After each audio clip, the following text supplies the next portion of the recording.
गुरुबेरी साध संगत जी, आज फिर से आप सभी को एक सुंदर सी साखी सुनाने जा रही हूँ। गुरुबेरी साध संगत जी, परमात्मा में विलीन होने के लिए 3 सवालों के जवाब जानना बहुत जरूरी है, जो कि आज की साखी में मैं आप सभी को बताने वाली हूँ। तो गुरुबेरी साध संगत जी, सुनते हैं ये सुंदर सी साखी। ये साखी है एक राजा और उसके मंत्री की। गुरुबेरी साध संगत जी, एक बार ऐसे ही राजा के मन में आया कि क्यों ना अपने मंत्री की परीक्षा ली जाए। राजा ने मंत्री की परीक्षा लेने के लिए मंत्री से कहा कि जब कल सुबह दरबार लगेगा तो तुमसे 3 सवाल पूछे जाएंगे। अगर तुमने उन 3 सवालों का सही सही जवाब दिया तो तुम राज्य के सर्वश्रेष्ठ अब तक के मंत्री घोषित कर दिए जाओगे, अन्यथा तुम्हें मौत के घाट उतार दिया जाएगा। गुरुबेरी साध संगत जी, मंत्री ने डरते डरते राजा को कह दिया होता है कि हाँ, मैं जरूर इन सवालों के जवाब दूंगा, और ये कहकर वो अपने घर चला जाता है। लेकिन बड़ा ही परेशान रहता है, उसको रात को नींद भी नहीं आती। ये हाल उसका बेटा देख रहा होता है। तो मंत्री का बेटा आखिर पूछ ही लेता है सुबह अपने पिता से कि ऐसी क्या बात हुई है जो आपको परेशान कर रही है। मैं रात से देख रहा हूँ, आप पूरी रात सोए नहीं हैं, आखिर ऐसा हुआ क्या है। गुरुबेरी साध संगत जी, मंत्री ने अपने बेटे को सारी बात सुनाई जो राजा ने उस मंत्री से कही। तब मंत्री के बेटे ने मंत्री से कहा कि आप घबराइए मत, राजा के हर सवाल का जवाब मैं दूंगा। गुरुबेरी साध संगत जी, अगले दिन जब दरबार लगा तो मंत्री के साथ उसका बेटा भी आया। आज जब दोनों साथ आए तो राजा ने पूछा कि तुम आज अपने बेटे को साथ यहाँ क्यों लिवा लाए हो। तो मंत्री ने कहा कि मेरे सभी सवालों का जवाब मेरा बेटा देगा, क्योंकि मुझ में और मेरे बेटे में दोनों में कोई फर्क नहीं है। गुरुबेरी साध संगत जी, मंत्री के आग्रह करने पर राजा इस बात को मान लेता है कि मंत्री के सभी सवालों का जवाब राजा जो पूछेगा मंत्री से, उन सभी सवालों के जवाब उस मंत्री का बेटा देगा। अब इस पर राजा पहला सवाल पूछते हैं, लेकिन मंत्री को वो चेतावनी दे देते हैं कि शर्त अब भी वही रहेगी, अगर सवालों के जवाब नहीं दिए गए तो तुम्हें तुम्हारे बदले तुम्हारे बेटे को मौत के घाट उतार दिया जाएगा, क्योंकि ये सवालों के जवाब अगर नहीं दे पाया तो इसको अपनी जान से हाथ धोने पड़ेंगे। मंत्री डर जाता है, लेकिन फिर भी उसके ऊपर मंत्री का बेटा कहता है कोई नहीं, मैं आपके हर सवाल का जवाब दूंगा, आप पूछिए मुझसे क्या पूछना है। तो राजा कहता है पहला सवाल है मेरा कि परमात्मा कहाँ है। गुरुबेरी साध संगत जी, इस बात पर मंत्री का बेटा कहता है कि मैं इस सवाल का जवाब दूंगा, लेकिन आप मुझे एक पतीले में मीठा दूध लाकर दीजिए, उसमें शक्कर घोलकर। तो एक पतीला दूध मंगा दिया जाता है। तो वो राजा से कहता है कि आप मुझे सबसे पहले इसमें से शक्कर ढूंढकर दिखाइए, इस दूध में से। तो राजा कहता है कि तुम्हारा दिमाग खराब हो गया है क्या, शक्कर तो इसमें घुल चुकी है, अब मैं कहां से इसमें से शक्कर निकालकर तुम्हें दिखाऊं। तो मंत्री के बेटे ने कहा कि इसी तरह परमात्मा कण कण में विद्यमान है। जिस तरीके से चीनी इस दूध में घुल गई है और उसको दोबारा निकाल कर नहीं दिखाया जा सकता, उसी तरीके से परमात्मा हर रोम रोम में कण कण में समाया हुआ है। राजा बड़ा खुश होता है। राजा कहता है ठीक है, तुमने पहले सवाल का तो जवाब दे दिया, लेकिन मेरे दूसरे सवाल का जवाब दो।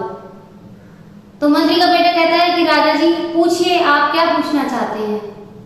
तो राजा कहता है कि मेरा दूसरा सवाल ये है, दूसरा सवाल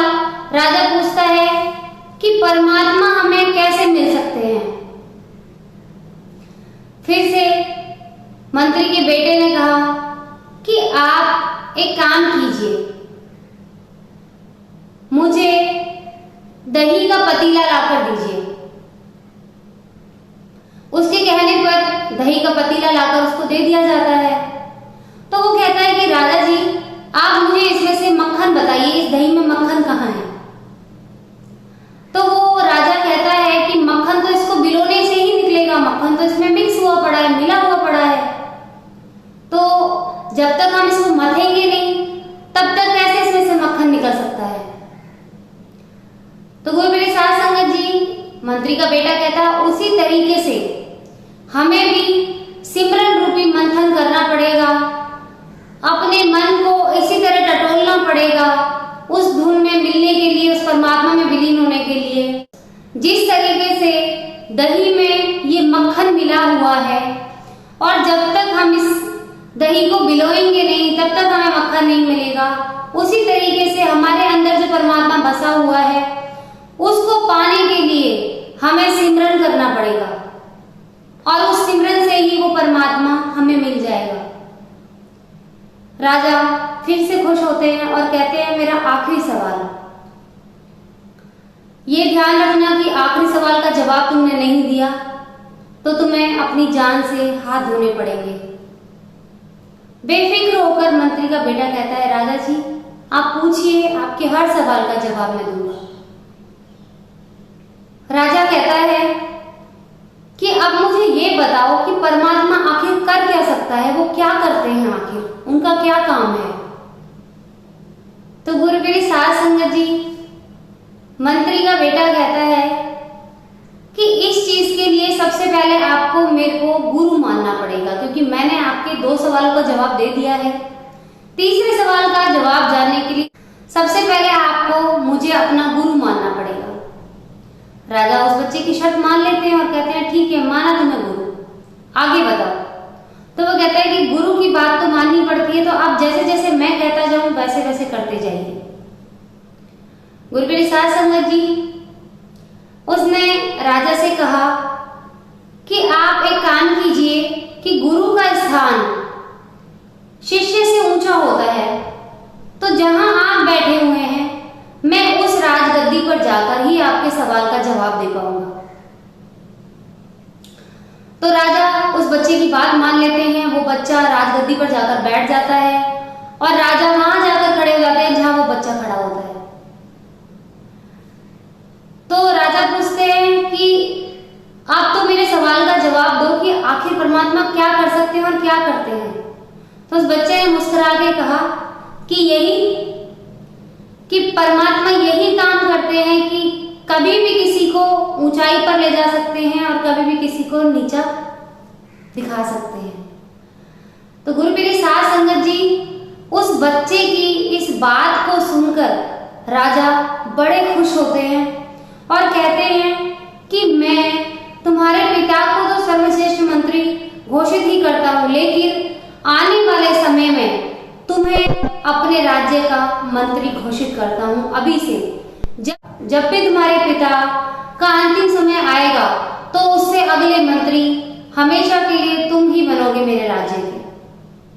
तो गुरु मेरे साथ संगत जी, परमात्मा में विलीन होने के लिए हमें भी इन 3 सवालों के जवाब अच्छे तरीके से जानने और समझने पड़ेंगे कि परमात्मा हर कण कण में विद्यमान है। इसीलिए हमें किसी का ना तो दिल दुखाना चाहिए और इस बात से डरना चाहिए कि हम कोई भी काम करेंगे तो परमात्मा वहां पर मौजूद रहेगा। भली जगह पर भी जब परमात्मा देखता है तो बुरी जगह पर भी वो हमें उतना ही देख रहा होता है कि हम क्या कर रहे हैं। सभी भले बुरे कर्मों का हिसाब वो रखता है। और गुरु मेरी साथ संगत जी, इसी तरह से दूसरे सवाल का भी ख्याल हमें करना पड़ेगा कि सिमरन करके ही हम परमात्मा को पा सकते हैं। जिस तरह से दही में मक्खन मिला हुआ होता है, जब तक हम उसे मथते नहीं है तब तक वो मक्खन बाहर नहीं आता, उसी तरीके से हमें अपने मन को मथना पड़ेगा, मन मंथन करना पड़ेगा, विचारों का मंथन करना पड़ेगा, सिमरन करना पड़ेगा। और तीसरे सवाल का जवाब आप सब जानते हैं कि परमात्मा पल में कुछ भी कर सकता है, किसी को भी सेकंडों में ऊंचाई तक ले जा सकता है, और जिसको घमंड हो जाए तो उसको उतारते भी वो देर नहीं लगाता। तो गुरुप्रिय साध संगत जी, इन तीनों सवालों के जवाब हमेशा याद रखें, मन में बसा लें, दिमाग में बसा लें, और हमेशा अच्छे कर्म करें, सच्ची सेवा करें और सिमरन करते रहें। आपको मेरी वीडियोस पसंद आ रही हैं तो जरूर लाइक करें, शेयर करें और कमेंट बॉक्स में जाकर कमेंट भी करें। मेरे चैनल को सब्सक्राइब जरूर करें और सच्ची सेवा करते रहें, सिमरन करते रहें। जब तक के लिए आपसे विदा चाहूंगी और मिलती हूँ अपनी अगली वीडियो में नई साखी और शब्द के साथ। जब तक के लिए सिमरन करते रहें, सच्ची सेवा करते रहें।